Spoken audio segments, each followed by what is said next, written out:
اور معبود یہ تیری صفت نہیں ہے کہ تو سوال کرنے کا حکم دے اور پھر عطا نہ کرے، جبکہ تو تمام اہل مملکت کو بار بار طلب عطا کرنے والا ہے۔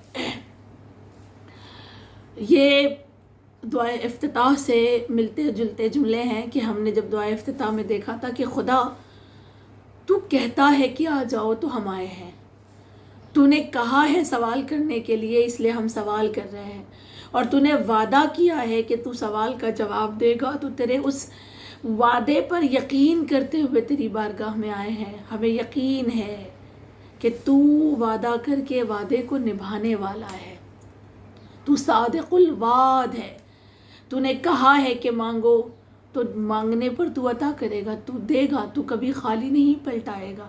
ہم اس لیے تیری بارگاہ میں آئے ہیں کیونکہ ہم نے تجھ پر ایمان رکھا ہے، تجھے وحدہ لا شریک مانا ہے، ہم نے تیرا کلمہ پڑھا ہے اور تیرے صادق الوعد ہونے پر ہمیں یقین ہے۔ اس وجہ سے آج ہم تیری بارگاہ میں بیٹھے ہوئے ہیں اور تیرے کرم کا ثبوت ہماری زندگی میں ہم نے دیکھا ہے۔ اور وہ کرم کا ثبوت کیا ہے؟ مولا آگے دعا میں ارشاد فرماتے ہیں کہ تو نے بچپنے میں ہمیں اپنی نعمتوں میں پالا ہے اور بڑے ہونے پر نامآور بنایا ہے۔ اے دنیا میں احسان و فضل و نعمت سے پالنے والے اور آخرت میں عفو و کرم کا اشارہ دینے والے، میری یہ معرفت ہی میری رہنما ہے اور میری محبت ہی میری شفیع ہے۔ مجھے اپنے رہنما کی رہنمائی پر اعتماد ہے اور اپنے شفیع کی شفاعت پر بھروسہ ہے۔ پروردگار تجھے اس زبان سے پکار رہا ہوں جسے گناہوں نے گونگا بنا دیا ہے، اور تجھ سے اس دل سے مناجات کر رہا ہوں جسے جرائم نے برباد کر دیا ہے۔ پروردگار میری اس دعا میں خوف بھی ہے اور رغبت بھی ہے۔ گناہوں کو دیکھتا ہوں تو ڈر جاتا ہوں اور کرم کو دیکھتا ہوں تو پر امید ہو جاتا ہوں۔ سبحان اللہ۔ اس میں مولا سمجھانا چاہ رہے ہیں کہ ہم اللہ سے یہ کہہ رہے ہیں کہ خداوند کریم بچپن سے لے کر اب تک پوری زندگی میں جو کرم تو نے ہم پر کیا ہے، جو نعمتیں تو نے ہمیں دی ہیں، جو احسان تو نے ہم پر کیا ہے، اس احسان، اس معافی، اس مغفرات، اس کرم کو دیکھتے ہوئے دل میں یہ یقین ہے کہ اگر تو نے زندگی میں اس دنیا میں ہم پر کرم کیا ہے، ہماری حاجتوں کو پورا کیا ہے، ہمیں معاف کیا ہے، تو آخرت میں بھی معاف کر دے گا۔ ہاں میں تیری بارگاہ میں آتے ہوئے ڈرتا ہوں، مانگتے ہوئے ڈر لگتا ہے، مگر پروردگار عالم تیرے کرم کو دیکھنے کے بعد دل میں ایک امید آ جاتی ہے، اور بڑی امید کے ساتھ میں تجھے پکارتا ہوں۔ میری امید دو وجہوں سے ہے۔ دیکھیں، ہم اللہ کی بارگاہ میں جو امید کر رہے ہیں نا کہ وہ ہم پر کرم کرے گا، اس کی دو وجہ ہے۔ ایک وجہ یہ ہے کہ ہم دیکھ رہے ہیں کہ ہم نے دنیا میں اتنے گناہ کیے ہیں لیکن اس کے باوجود وہ معاف کرتا ہے، گناہوں کو چھپا دیتا ہے۔ اسی طرح پروردگار عالم آخرت میں بھی گناہوں کو معاف کر دے گا اور گناہوں کو چھپا دے گا۔ دوسری جو ہماری امید ہے وہ اس وجہ سے ہے کیونکہ ہم نے دیکھا ہے اہل بیت کو اللہ نے اپنے کرم کا مظہر بنایا ہے۔ اگر اللہ کے کرم کا مظہر ایسا ہے کہ اپنے قاتل کو شربت پلا دے، اپنے قاتل سے بھی شکایت نہ کرے، اپنے قاتل کو بھی پکڑ کے لائے جانے کے بعد یہ کہے کہ یہ ڈر گیا ہے، اسے پانی پلا دو، تو پھر وہ پورا کا پورا کریم رب کتنا کرم کرنے والا ہوگا۔ ہم جب امیر المومنین کو دیکھتے ہیں ابن ملجم پر رحم کرتے ہوئے، ہم جب امام حسین کو دیکھتے ہیں جناب حر کو معاف کرتے ہوئے، تو ہماری امید اللہ کی بارگاہ میں بڑھ جاتی ہے اور یقین ہو جاتا ہے کہ اگر اہل بیت ایسے ہیں جو اللہ کے کرم کا مظہر ہے تو اللہ کیسا ہوگا، خدا کیسا کریم ہوگا، ہم اندازہ نہیں لگا سکتے۔ خدا کی قسم وہ اپنے بندوں سے بے انتہا محبت کرتا ہے۔ اور پھر مولا آگے دعا میں ارشاد فرماتے ہیں کہ معبود تو معاف کر دے گا تو بہترین رحم کرنے والا ہے، اور عذاب کرے گا تو ظالم نہیں ہے بلکہ انصاف کرنے والا ہے۔ میں اپنے برے اعمال کے باوجود تیرے جود و کرم کے واسطے سے مانگنے کی جرت کر رہا ہوں، اور میری بے حیائی کے باوجود میرا سہارا ہے. تیری رحمت اور تیری مہربانی میرا سہارا ہے. مجھے امید ہے کہ میں ان حالات میں بھی نا امید نہیں ہوں گا. تو اب میری ان امیدوں کو تو پورا کر دے اور میری دعا کو سن لے اور بہترین دعاؤں کے مرکز اور عظیم ترین امیدوں کے مصدر پروردگار میری امیدیں عظیم ہیں، میرے اعمال بدترین ہیں. اللہ مجھے اپنے عفو و کرم سے بقدر امید عطا کر دے اور میرے بدترین اعمال کا محاسبہ نہ فرما کہ تیرا کرم گناہوں کی مجازات سے بالا تر ہے اور تیرا حلم کوتاہ عملوں کی مکافات سے بلند تر ہے. بار بار ہم اللہ کو یہی کہہ رہے ہیں کہ خدا امید ہے، کچھ نہیں ہے اس کے سوا. اللہ کے فضل و کرم کی امید کے سوا ہمارے پاس کیا ہے؟ کیا ہمارے اعمال اتنے بلند اور اتنے پیور، اتنے خالص ہیں کہ ہم یہ کہہ سکتے ہیں کہ ہم اعمال کے بنا پہ معاف ہو جائیں گے؟ نہیں. وہ جو ایک امید کی لو ہم نے لگا رکھی ہے نا، فضل و کرم ہم پر ہوگا، اس بات کی جو امید ہم نے لگا رکھی ہے، یہ امید ہی ہمیں اللہ کے قریب کرے گی اور اس امید کے بنا پر ہی ہم اللہ کی بارگاہ میں معاف کر دیے جائیں گے. امید امید امید ہر دعا میں. کیوں؟ اس لیے کہ روز محشر بھی کوئی عمل اگر کیا جا سکتا ہے تو وہ اللہ کی بارگاہ سے امید کا ہے. دنیا عمل کی جگہ ہے، آخرت حساب و کتاب اور جزا اور سزا کی جگہ ہے. آخرت میں عمل نہیں کیا جا سکتا، مگر علماء یہ کہتے ہیں، ائمہ یہ کہتے ہیں کہ آخرت میں بھی ایک عمل انجام دیا جا سکتا ہے اور وہ عمل ہے اللہ کی بارگاہ میں امید لگانا، اس کے فضل و کرم کی امید کرنا. روایات یہ کہتی ہے کہ جب ایک بندے کے لیے محشر کے میدان میں یہ طے ہو جائے گا کہ یہ جہنمی ہے اور فرشتے اسے دوزخ کی جانب لے جا رہے ہوں گے تو وہ گناہگار مڑ مڑ کر اللہ کی جانب دیکھے گا، اللہ کی رحمت کی جانب دیکھے گا. فرشتے کہیں گے اب کیا دیکھتا ہے، تیرا فیصلہ ہو گیا، تو دوزخ کی طرف جا رہا ہے، تجھے جہنم میں ڈالنے کا حکم دیا جا چکا، اب تو مڑ مڑ کر کیا دیکھتا ہے؟ تو یہ کہے گا مجھے ابھی بھی امید ہے کہ میرا رب مجھے معاف کر دے، مجھے پہلے بھی امید تھی کہ میرا اللہ مجھے معاف کر دے گا اور میرے حق میں جہنم کا فیصلہ ہو جانے کے بعد بھی مجھے امید ہے کہ میرا رب مجھے معاف کر دے گا. جس وقت اللہ رب العزت یہ جملہ سنے گا کہ میرے بندے کو ابھی بھی مجھ پر امید ہے، ابھی بھی وہ میرے فضل و کرم سے امید لگا کے بیٹھا ہے، تو اللہ فرشتوں کو حکم دے گا، میرے فرشتوں میرے اس بندے کو اب جہنم کی جانب نہیں جنت کی جانب لے کر جاؤ، اس لیے کہ میں نے اسے معاف کر دیا. یہ جو امید اس کی ہے نا میری ذات سے، میرے کرم کی امید اس نے جو لگا کے رکھی ہے، تو اب یہ میرا حق ہے کہ اس کا حق ہے کہ میں اسے معاف کر دوں.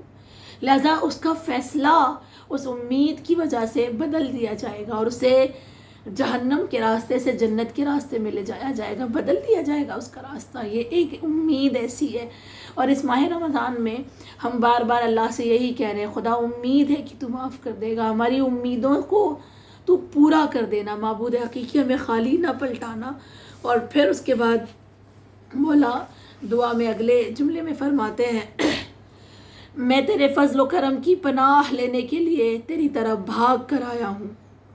اب تو اس حسن زن کی لاج رکھ لے اور اپنے وعدہ مغفرت کو پورا کر دے. میں کیا اور میری اوقات کیا، تو ہی اپنے فضل و کرم و مغفرت سے مجھے بخش دے. پروردگار اپنی پردہ پوشی سے مجھے عزت دے دے اور اپنے کرم سے میری تنبیہ کو نظر انداز فرما دے کہ تیرے علاوہ کسی اور کو ان کا علم ہوتا تو میں کبھی نہ کرتا، اور تیرے عذاب میں بھی عجلت کا یعنی جلدی کا خیال ہوتا تو میں گناہوں سے پرہیز کر لیتا، نہ اس لیے کہ تیری ہستی معمولی ہے اور تیری ذات ناقابل توجہ ہے. معاذ اللہ، بلکہ اس لیے کہ تو بہترین پردہ پوش، کریم، مہربان، عیوب کا چھپانے والا، گناہوں کا معاف کر دینے والا ہے۔ تو اپنے کرم سے گناہوں پر پردہ ڈال دیتا ہے، اپنے حلم سے عذاب کو ٹال دیتا ہے۔ اس دعا میں یہاں ہم اللہ سے یہ کہہ رہے ہیں، امام ہمیں یہ بتانا چاہ رہے ہیں کہ وہ ایسا پروردگار عالم ہے کہ جو بار بار گناہوں کو چھپاتا ہے، جو بار بار گناہوں پہ پردہ ڈالتا ہے۔ اور ہمیں انسانوں کا ڈر ہوتا ہے، ہم یہ کہہ رہے ہیں اللہ سے کہ اللہ اگر میرے گناہ دنیا پر آشکار ہو جائیں تو میں اپنے گناہ کو چھوڑ دوں گا، اگر میرے گناہ کی سزا مجھے فوراً مل جائے تو شاید تب بھی میں اپنے گناہ کو چھوڑ دوں گا، لیکن چونکہ نہ مجھے سزا ملتی ہے نہ میرے گناہ کو آشکار کیا جاتا ہے، لہٰذا میرے اندر ہمت ہے، میں جرأت کرتا ہوں بار بار کہ میں یہ گناہ انجام دوں۔ دیکھیں، انسان جب اللہ کی بارگاہ میں شرمندہ ہو جائے اور وہ کہے کہ مجھے امید ہے، اور شرمندہ ہونے کے بعد وہ جب کہتا ہے کہ اللہ میرے گناہ کو بس چھپا لے، بس کسی طرح سے میرے گناہ کو چھپا لے، تو اللہ نہ صرف یہ کہ گناہوں کو چھپاتا ہے بلکہ گناہوں کو نیکی میں بدل دیتا ہے، تبدیل کر دیتا ہے۔ ایک ایسا انسان جو شراب بیچتا تھا، اپنے سر پہ شراب کا برتن لیے ہوئے جا رہا ہے، نبی کریم سامنے سے آ گئے، وہ دیکھ کر ڈر کر کانپنے لگا اور کانپتے ہوئے کہتا ہے پروردگار عالم، نبی میرے سامنے آ گئے، میرے سر پر شراب ہے، خداوند کریم اب تو میری لاج رکھنا، تو میری عزت بچا لینا۔ اور نبی قریب آئے، آنے کے بعد نبی کریم نے اس سے پوچھا کہ کہاں جا رہے ہو اور کیا لے کر جا رہے ہو؟ تو اس نے جواب دیا خوف کی وجہ سے، ڈر کی وجہ سے، یا نبی اللہ میں سرکہ بیچنے جا رہا ہوں۔ جب اس نے کہا کہ میں سرکہ بیچنے جا رہا ہوں تو نبی نے کہا ٹھیک ہے، اگر سرکہ بیچ رہا ہے تو تھوڑا سا مجھے بھی دے دے، میں بھی خرید لیتا ہوں۔ اب یہ اور ڈرا، اللہ کی جانب دیکھا، دیکھنے کے بعد کہتا ہے پروردگار اگر آج ہی میرا گناہ آشکار ہو گیا تیرے نبی پر تو میں کبھی تیرے نبی کے سامنے کھڑا ہونے کے قابل نہیں رہوں گا۔ اللہ اگر نبی کو پتہ چل گیا کہ میں نے جھوٹ بولا ہے، یہ سرکہ نہیں ہے، یہ شراب ہے، تو میں زندگی بھر شرمندہ رہوں گا، خدا تو میری عزت رکھ لینا۔ آئیں اللہ کی بارگاہ میں ہم بھی کہیں پروردگار عالم ہمارے گناہ اگر امام زمان کے سامنے معاف کیے بنا پیش ہو جائیں گے اور تو معاف نہیں کرے گا تو ہم بھی امام زمان کے سامنے کھڑے ہونے کے قابل نہیں رہیں گے۔ معبود ہم بھی مولا کے سامنے شرمندہ ہو جائیں گے، ہمارا سر بھی جھک جائے گا، خدا ہمیں بھی معاف کر دے۔ وہ تڑپ کر جب نبی کی بارگاہ میں اپنے اس شراب کے برتن کو کھولتا ہے نبی کے کہنے پر اور اللہ سے دعا کرتا ہے خدا آج عزت رکھ لینا، دوبارہ یہ گناہ میں نہیں کروں گا۔ جیسے اس نے برتن کو کھولا تو اب اس میں شراب نہیں سرکہ ہے۔ اللہ کس طرح سے عیوب کو چھپاتا ہے، کس طرح سے اللہ عیبوں پر پردہ ڈالتا ہے، کس طرح سے اپنے بندے کی عزت بچاتا ہے۔ شرط یہ ہے کہ بندہ مانگے تو صحیح، شرط یہ ہے کہ مانگنے کا ہنر تو آئے، شرط یہ ہے کہ اللہ سے کہے تو صحیح کہ معاف کر دے، خدا اب اسے چھوڑ دوں گا، معاف کر دے کہ تیرے اہل بیت کے سامنے کھڑے ہونے کے قابل بن سکوں، اللہ معاف کر دے کہ ہم حضرت زہرا کو منہ دکھانے کے قابل بن سکیں۔ بس یہی دعا کی جا رہی ہے اس میں۔ اور پھر مولا آگے دعا میں کہتے ہوئے نظر آتے ہیں، مولا فرماتے ہیں پروردگار علم کے بعد بھی اس حلم پر تیرا شکر ہے اور قدرت کے بعد بھی اس مہربانی پر تیرا احسان ہے۔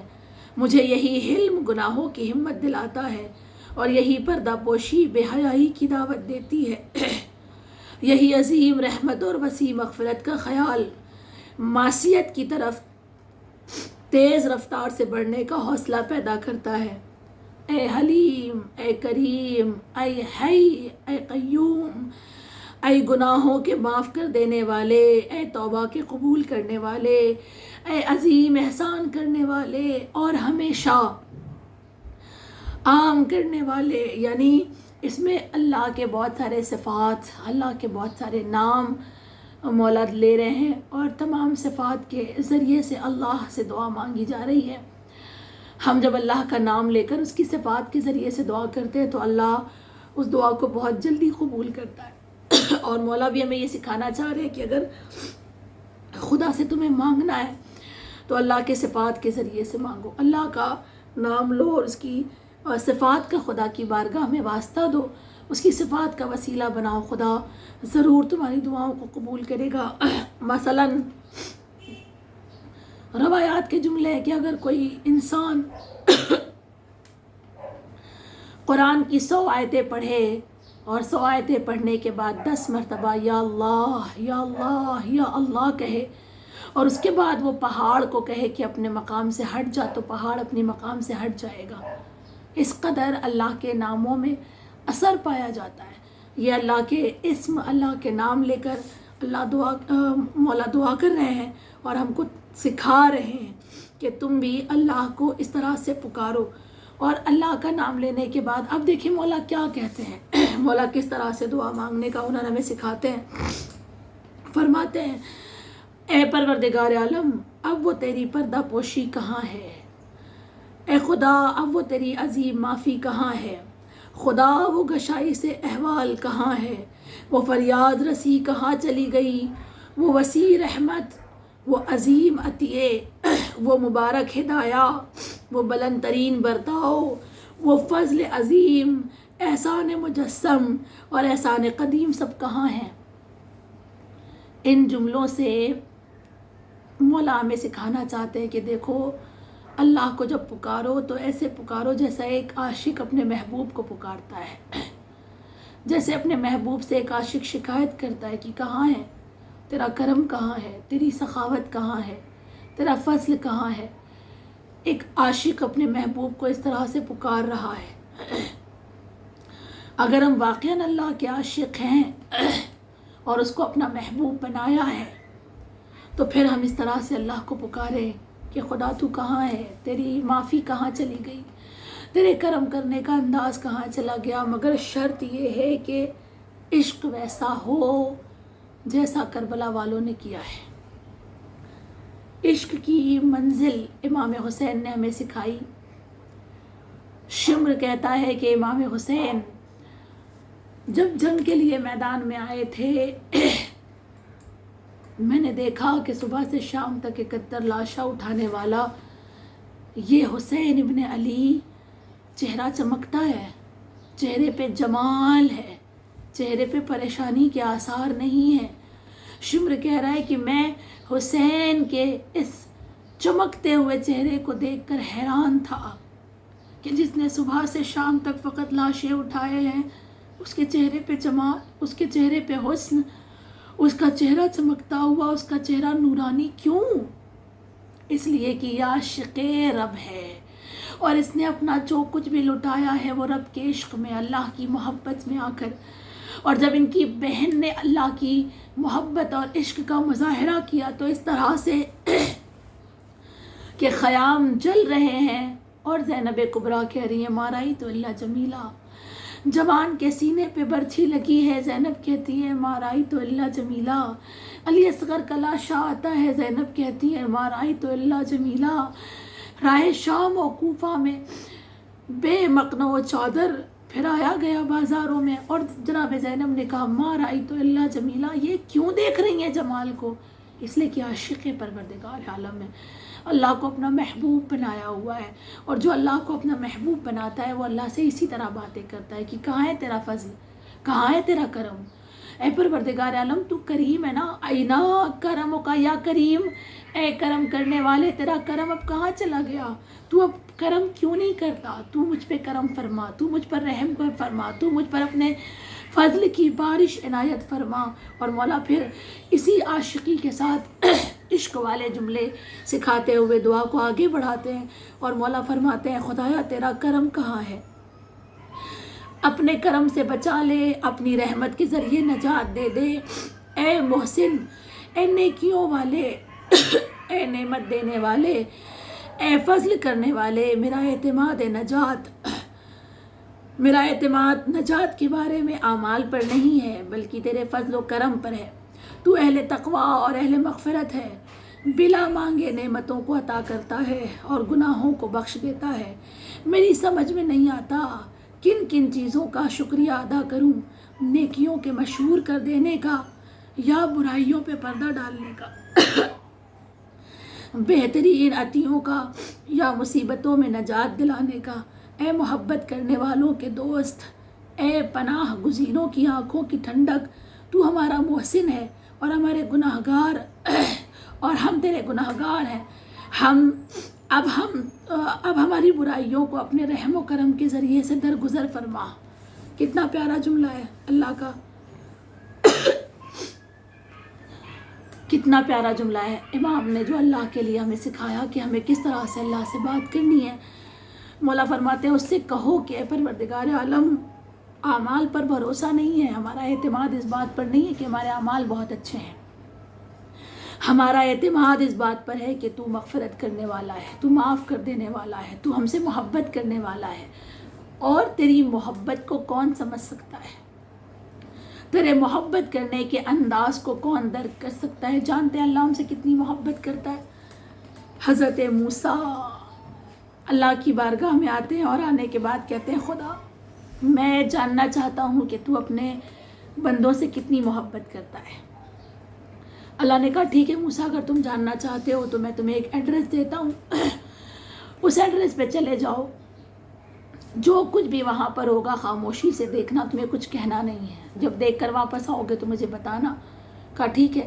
اللہ نے جو ایڈریس دیا تھا حضرت موسیٰ اس ایڈریس پہ گئے، دیکھا جنگل ہے، بیابان ہے، درندے ادھر ادھر ٹہلتے ہوئے نظر آتے ہیں، اور اسی میں ایک نوجوان ایک بوڑھی عورت کا ہاتھ پکڑے ہوئے آتا ہے، اس جنگل اور بیابان میں اسے چھوڑ دیتا ہے، اور نہ صرف یہ کہ چھوڑ دیتا ہے بلکہ وہ ایک چھری نکالتا ہے اور اس بوڑھی کی آنکھ نکال لیتا ہے، اس بوڑھی عورت کی آنکھوں کو نکال دیتا ہے، اور اس آنکھوں کو اپنے ہاتھوں میں لے کر ہنستا ہے، اور اس بوڑھی عورت کو وہیں پر چھوڑ کر تنہا اکیلا چیختا چلاتا ہوا چھوڑ کر وہاں سے جانے لگتا ہے۔ وہ جیسے ہی آگے بڑھتا ہے اس بوڑھی عورت کو کسی کے گرنے کی آواز آتی ہے، تو یہ تڑپ کر اللہ سے کہتی ہے خدا میرے بیٹے کی خیر، اللہ میرے بیٹے کی حفاظت کرنا، خدا میرا بیٹا اکیلا یہاں سے گیا ہے، جنگل ہے، درندے ہیں، پتھر ہے، خدا میرے بچے کو ٹھوکر نہ لگنے دینا، میرے بچے کی حفاظت کرنا۔ جیسے ہی حضرت موسیٰ یہ دیکھتے ہیں ان کی آنکھوں میں آنسو آ جاتا ہے، دوڑتے ہوئے اللہ کی بارگاہ میں آتے ہیں اور آنے کے بعد کہتے ہیں خدایا یہ کیسا منظر تھا، یہ کیسی اولاد تھی، یہ کیسا بیٹا تھا، اپنی ماں کو اس طرح سے چھوڑ کر چلا گیا، اور یہ کیسی ماں تھی جو اپنے بچے کے حق میں اس عالم میں بھی دعا کر رہی تھی، فریاد کر رہی تھی۔ اللہ اس واقعے سے تو مجھے کیا بتانا چاہ رہا ہے؟ اللہ کہتا ہے موسیٰ میں صرف یہ دکھانا چاہ رہا ہوں کہ ایک ماں اپنے بچے سے کتنی محبت کرتی ہے۔ کہا خدا میں نے دیکھا۔ کہا موسیٰ جان لو کہ ایک ماں اپنے بیٹے سے جتنی محبت کرتی ہے وہ میری محبت کا صرف ایک حصہ ہے، میں نے محبت کے 100 حصے بنائے ہیں اور ان میں سے ایک حصہ میں نے ماں کو دیا ہے، 99 حصہ میرے پاس ہے۔ موسیٰ اگر محبت کے ایک حصے کا یہ عالم ہے تو تم ذرا غور کرو کہ جو اللہ کے پاس 99 محبت کے حصے ہیں اس محبت کا کیا عالم ہوگا۔ ہم سمجھ سکتے ہیں؟ کیا ماں کی محبت سمجھ میں آئی ہے؟ کیا ہم اپنی ماں کی محبت کو درک کر سکتے؟ نہیں کر سکتے۔ اگر ہم ماں کی محبت کو نہیں سمجھ سکتے تو اللہ کی محبت کیسے سمجھ میں آئے گی؟ اس خدا کی محبت کیسے سمجھ میں آئے گی؟ وہ ہمارا عاشق ہے، ہم اس کے عاشق ہیں، وہ ہمارا عاشق ہے، وہ ہم سے پیار کرتا ہے، اسی لیے بار بار بلاتا ہے، اسی لیے بار بار ہمیں پریشان کرتا ہے، کیونکہ وہ ہماری جدائی برداشت نہیں کر سکتا اور اپنی بارگاہ میں ہمیں بلاتا ہے کہ آؤ مجھ سے مانگو، مجھ سے طلب کرو، میں دوں گا۔ اور پھر امام آگے جملہ ارشاد فرماتے ہیں، دعا میں مولا فرماتے ہیں کہ اللہ ہماری کون سی جہالت ہے جو تیرے کرم سے زیادہ وسیع ہو جائے، اور کون سا زمانہ ہے جو تیری مہلت سے زیادہ طویل ہو جائے، تیری نعمتوں کے مقابلے میں ہمارے اعمال کی کیا قیمت ہے، اور تیرے کرم کے سامنے ہم اپنے اعمال کو کیا شمار کریں گے، بلکہ گناہگاروں کے لیے تیری وسعت، تیری وسیع رحمت کس طرح تنگ ہو سکتی ہے۔ اے وسیع مغفرت والے، اے دونوں ہاتھوں سے عطا کر دینے والے، اے میرے مالک، تو اپنے دروازے سے دھتکار بھی دے گا، یعنی اپنے دروازے سے اگر نکال بھی دے گا تو میں نہیں جاؤں گا، میں یہیں رہوں گا اور تجھ سے امید لگائے رکھوں گا۔ یہاں پہ مولا کہہ رہے ہیں کہ اگر تمہیں ایسا لگے کہ اللہ تمہیں نہیں سن رہا ہے، اللہ تمہیں قبول نہیں کر رہا ہے، تمہیں وہ اپنی بارگاہ سے نکال رہا ہے، تب بھی تم اس کی بارگاہ میں فریاد کرتے رہو، کیونکہ ان کے دربار میں آ جانے کے بعد یہ اپنے دربار سے ہاں دیری تو لگا سکتے ہیں لیکن نکال نہیں سکتے۔ کیسے؟ ہم ایک چھوٹی سی بات سمجھتے ہیں، پروردگار عالم حسین کا رب ہے نا، امام حسین اللہ کے کرم کے مظہر ہے نا، جیسے اللہ جلدی راضی ہو جانے والا ہے، امام حسین جلدی راضی ہو جانے والے ہیں نا، اور اگر امام حسین جلدی راضی ہو جاتے ہیں تو پھر رب کتنی جلدی راضی ہوتا ہوگا۔ ہم یقین کریں کہ اللہ بے پناہ محبت کرتا ہے، بالکل اسی طرح کے امام کی بارگاہ میں جو بھی آ جاتا ہے مولا اسے نہیں نکالتا ہے، تو جو اللہ کی بارگاہ میں چلا جائے گا اسے بھی اللہ باہر نہیں نکالے گا۔ ایک چھوٹا سا واقعہ جو کتابوں میں نقل کیا گیا کہ ایک گناہگار انسان کو امام کے صحن میں دفن کیا گیا۔ وہاں کا جو مجاور تھا وہ دیکھ رہا تھا کہ رات میں اس گناہگار انسان کو دفن کر کے لوگ چلے گئے ہیں، اور وہ کہتا ہے آدھی رات کو میں نے دیکھا کہ صحن کا دروازہ کھلا اور دو ایسی ہستیاں آئیں جو سفید لباس پہنے ہوئے تھی، نورانی تھی، قبر کو کھولا، اور قبر کو کھولنے کے بعد وہ اس لاشے کو وہاں سے نکالتے ہیں اور نکال کر یہ کہہ کر وہاں سے لے جانے لگتے ہیں کہ تم یہاں دفن ہونے کے قابل نہیں تھے، تم بہت گناہگار تھے، لہٰذا تم یہاں سے چلو۔ یہ کوئی اور نہیں آنے والے فرشتہ نقالہ ہیں جو ایک جگہ سے دوسری جگہ انسان کو منتقل کرتے ہیں۔ مجاور کہتا ہے میں دیکھ رہا تھا کہ ان لوگوں نے اس لاشے کو قبر سے باہر نکالا اور لے جانے لگے۔ جیسے ہی صحن کے دروازے پہ پہنچے تو میں نے دیکھا اس مرحوم نے کفن کو ہٹایا اپنے چہرے سے اور امام حسین کے گنبد کی جانب دیکھ کر کہا مولا بے شک میں گناہگار ہوں، بے شک میں خطا کار ہوں، میں نے بہت گناہ کیے ہیں اور میں آپ کے صحن میں دفن ہونے کے قابل نہیں تھا، مولا مگر بس اتنا بتا دیجئے کہ کیا آپ کے در پر مہمان بن جانے کے بعد آپ کے مہمانوں کے ساتھ یہی سلوک کیا جاتا ہے؟ کیا آپ کے مہمانوں کو اسی طرح سے نکال دیا جاتا ہے؟ مجاور کہتا ہے کہ میں نے سنا گنبد حسین سے آواز آئی، اے فرشتے نقالہ، جہاں سے اسے نکالا ہے وہیں وہ دوبارہ رکھ دو، میں حسین ابن علی اس کی سفارش اللہ سے کروں گا، میں اسے اللہ سے معاف کروا دوں گا۔ سوچے اگر ایک گناہگار امام حسین سے کہہ رہا ہے کہ کیا آپ کے مہمان کے ساتھ اسی طرح سے کیا جاتا ہے، تو آج اس ماہ رمضان میں ہم کہیں خدا ہم تیرے مہمان ہیں، تو نے ہمیں اپنا مہمان بنایا ہے، اور اگر تو نے اپنا مہمان بنا لیا ہے تو کیا مہمانوں کے ساتھ یہ سلوک کرے گا کہ مہمان تیری بارگاہ میں آئے اور تو اپنی بارگاہ سے انہیں دھتکار کر نکال دے؟ نہیں، تیری ذات سے یہ بہت پرے ہے۔ اے پروردگار عالم، جس طرح امام حسین نے اسے معاف کیا ہے، خدا اس مہینے میں ہم تیرے مہمان ہیں، تو ہمیں معاف فرما۔ معبود حقیقی ہمیں اپنی قربت عنایت فرما، پروردگار عالم ظہور امام زمان میں تعجیل فرما، ہمیں ان کے اعوان و انصار میں شمار فرما۔ ایک سورہ فاتحہ کے التماس، اللہم صلی علی محمد وآل محمد وعجل فرجہم۔ بسم اللہ الرحمن الرحیم، الحمدللہ رب العالمین، الرحمن الرحیم، مالک یوم الدین، ایاک نعبد و ایاک نستعین، اہدنا الصراط المستقیم، صراط الذین انعمت علیہم غیر المغضوب علیہم ولا الضالین۔ بسم اللہ الرحمن الرحیم، قل هو اللہ احد اللہ الصمد لم یلد ولم یولد ولم یکن له کفوا احد۔ بسم اللہ الرحمن الرحیم، قل هو اللہ احد اللہ الصمد لم یلد ولم یولد ولم یکن له کفوا احد۔ بسم اللہ الرحمن الرحیم، قل هو اللہ احد اللہ الصمد لم یلد ولم یولد ولم یکن له کفوا احد۔ ان اللہ وملائکتہ یصلون علی النبی ایھا الذین آمنوا صلوا علیہ وسلموا تسلیما، اللہم صل علی محمد وآل محمد وعجل فرجہم۔ محبوب سورہ فاتحہ، سورہ اخلاص اور اس دعا کا نذرانہ 4 معصومین بارہ امام پنجتن پاک شہیدان کربلا، سیران کربلا اور یتیمان کربلا کی بارگاہ اقدس میں ہدیہ کرتے ہیں۔ اس کے طفیل میں جو بھی ثواب و جملہ مرحوم مومنین والمومنات، تمام علماء، تمام شہداء، تمام مجتہدین کی ارواح کو بخشتے ہیں، اور خصوصاً وہ لوگ جو ہمیں سنتے ہیں، اور اس کے عوض میں جو بھی ثواب ہو جملہ مرحوم مومنین والمومنات کے علاوہ جو ہمیں سنتے ہیں ان کی مرحومین کے لیے، اور جن کی جانب سے یہ درس آرگنائز کیا گیا ان کے مرحومین کو کی ارواح کو بخشتے ہیں۔ خداوند کریم واسطہ اہل بیت علیہ السلام کا مرحومین کے گناہ کبیرہ و صغیرہ کو معاف فرما، مرحومین کی مغفرت فرما، مرحومین کے درجات کو بلند فرما، مرحومین کو جوار حسین میں جگہ عنایت فرما، وتقبل منا انک انت السمیع العلیم۔